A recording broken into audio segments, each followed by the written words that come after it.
ಪುರಸಭೆ ವಾಣಿಜ್ಯ ಅಂಗಡಿ ತೆರವಿಗೆ ವಿರೋಧ. ಮಾಗಡಿ ಆರ್ ರಸ್ತೆಯಲ್ಲಿ ಏಕಾಏಕಿ ರಾತ್ರಿ ಕಾರ್ಯಾಚರಣೆ. ಮಾಗಡಿ ಪಟ್ಟಣದ ರಸ್ತೆಯಲ್ಲಿರುವ ಪುರಸಭೆ ವಾಣಿಜ್ಯ ಅಂಗಡಿಗಳ ತೆರವುಗೊಳಿಸುವ ಕಾರ್ಯವನ್ನು ಏಕಾಏಕಿ ರಾತ್ರಿ ಕಾರ್ಯಾಚರಣೆ ನಡೆಸ್ತಾ ಇರುವುದನ್ನು ಜೆಡಿಎಸ್ ಸದಸ್ಯರು ವಿರೋಧ ವ್ಯಕ್ತಪಡಿಸಿದ್ದಾರೆ. ಪುರಸಭೆ ವತಿಯಿಂದ ಹಳೆ ವಾಣಿಜ್ಯ ಅಂಗಡಿ ತೆರವುಗೊಳಿಸಿ ಹೊಸದಾಗಿ ವಾಣಿಜ್ಯ ಅಂಗಡಿ ಕಟ್ಟಲು ಪುರಸಭೆ ಸಾಮಾನ್ಯ ಸಭೆಯಲ್ಲಿ ಅನುಮೋದನೆ ಪಡೆಯಲಾಗಿದೆ. ಆದರೆ ಏಕಾಏಕಿ ಶುಕ್ರವಾರ ರಾತ್ರಿ ಅಂಗಡಿ ತೆರವುಗೊಳಿಸಲಾಗ್ತಾ ಇದೆ ಅಂತ ಆಕ್ರೋಶ ವ್ಯಕ್ತಪಡಿಸಿದರು. ಪುರಸಭೆ ಮುಖ್ಯಾಧಿಕಾರಿ ಮತ್ತು ಅಧಿಕಾರಿಗಳು ಜೆಸಿಬಿ ತಂದು ಕೇವಲ 3 ಗಂಟೆ ಸಮಯ ನೀಡಿ ಅಂಗಡಿ ತೆರವು ಮಾಡುವಂತೆ ಹೇಳಿರುವುದು ಎಷ್ಟರ ಮಟ್ಟಿಗೆ ಸರಿ ಅಂತ ಪ್ರಶ್ನೆ ಮಾಡಿದರು. ಅಂಗಡಿ ತೆರವುಗೊಳಿಸುವುದಕ್ಕೆ ವಿರೋಧ ಇಲ್ಲ, ಆದರೆ ಈಗ ಅಂಗಡಿಯಲ್ಲಿ ಲಕ್ಷಾಂತರ ಮೌಲ್ಯದ ವಸ್ತು ಇಟ್ಟುಕೊಂಡು ವ್ಯಾಪಾರ ಮಾಡ್ತಾ ಇರುವ ಮಾಲೀಕರಿಗೆ ಸಮಯಾವಕಾಶ ನೀಡದೆ ಏಕಾಏಕಿ ರಾತ್ರಿ ಸಮಯದಲ್ಲಿ ಕಾರ್ಯಾಚರಣೆ ನಡೆಸಿರುವುದು ಸರಿಯಲ್ಲ ಅಂತ ಪುರಸಭೆ ಮುಖ್ಯಾಧಿಕಾರಿ ಶಿವರುದ್ರಯ್ಯ ಅವರನ್ನ ಜೆಡಿಎಸ್ ಪುರಸಭೆ ಸದಸ್ಯರು ಪ್ರಶ್ನೆ ಮಾಡಿದರು. ಯಾವ ಅನುದಾನ, ಯಾರು ಗುತ್ತಿಗೆದಾರರು ಮಾಹಿತಿ ನೀಡಿ ಅಂತ ತಿಳಿಸಿದರು. ಇನ್ನು ಪುರಸಭೆ ವತಿಯಿಂದ ವಾಣಿಜ್ಯ ಅಂಗಡಿ ತೆರವು ಕಾರ್ಯಾಚರಣೆ ಮಾಡಲಾಗ್ತಾ ಇದೆ. ಅನುದಾನದಲ್ಲಿ ಯಾವ ಹೊಸದಾಗಿ ಅಂಗಡಿ ಮಳಿಗೆಗೆ ಕಟ್ಟಿಸಲಾಗ್ತಾ ಇದೆ, ಗುತ್ತಿಗೆದಾರರು ಯಾರು, ಜಿಲ್ಲಾಧಿಕಾರಿಗಳಿಂದ ತೆರವು ಕಾರ್ಯಾಚರಣೆ ಮಾಡಲು ಅನುಮತಿ ಪಡೆದಿದ್ದೀರಾ, ತೆರವು ಕಾರ್ಯಾಚರಣೆ ಮಾಡಲು ಟೆಂಡರ್ ಕರೆದಿದ್ದೀರಾ ಎಂಬ ಪ್ರಶ್ನೆಗಳಿಗೆ ಅಧಿಕಾರಿಗಳಿಂದ ಯಾವುದೇ ಉತ್ತರವಿಲ್ಲ ಎಂದು ಪುರಸಭಾ ಸದಸ್ಯ ಎಂಎನ್ ಮಂಜುನಾಥ್ ಅವರು ಅಸಮಾಧಾನ ವ್ಯಕ್ತಪಡಿಸಿದರು. ಶನಿವಾರ ಬೆಳಗ್ಗೆ ಸಭೆ.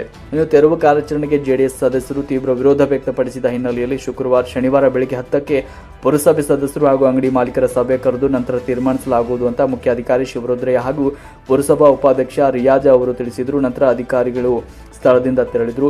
ಪುರಸಭೆ ಜೆಡಿಎಸ್ ಸದಸ್ಯರಾದ ಅಶ್ವಥ್, ಕೆವಿ ಬಾಲು, ಅನಿಲ್ ಕುಮಾರ್, ರೂಪೇಶ್, ನವೀನ್ ಹಾಗೂ ಅಧಿಕಾರಿಗಳು ಸಂದರ್ಭದಲ್ಲಿ ಭಾಗವಹಿಸಿದ್ರು. ಡಿಸೆಂಬರ್ ಬಾಡಿಗೆ ತಗೊಂಡವ್ರಲ್ವಾ, ಅಷ್ಟು ಟಿಪ್ಪಣಿಗಳು ಸಾಕು. ಇವ್ರ ಮೇಲೆ ಹಾಕ ನಮ್ಮ ಕಂಡಮ್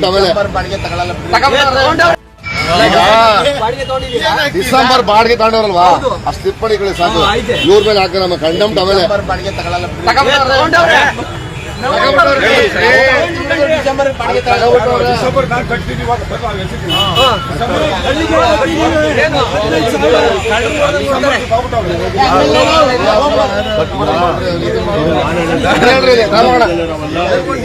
ಅವ್ರೇನ್ ಮಾಡ್ತಾರೆ ನವೆಂಬರ್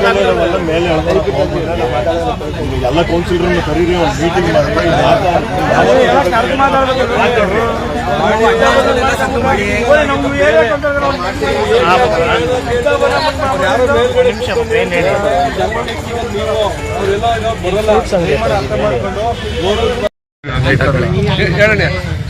ಪುರಸಭೆ ಚೀಫ್ ಆಫೀಸರ್ ಇಡೀ ನಮ್ಮ ಪುರಸಭೆ ಸ್ಟಾಫ್ ಬಂದವ್ರೆ.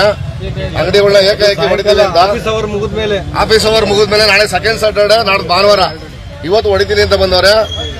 ಯಾರಿಗೂ ಕೂಡ ಇವತ್ತೇನು ಅವ್ರು ಅಡ್ವಾನ್ಸ್ ಕಟ್ಟವ್ರೆ, ಬಾಡಿಗೆ ಕಟ್ಟಿರ್ಬೋದು, ಅವ್ರಿಗೆ ಯಾರಿಗೂ ಚೆಕ್ ಮುಖಾಂತರ ಇವ್ರು ಅಮೌಂಟ್ ಕೊಟ್ಟು ಕ್ಲಿಯರ್ ಮಾಡಿ ಹೊಡಿಬೇಕು.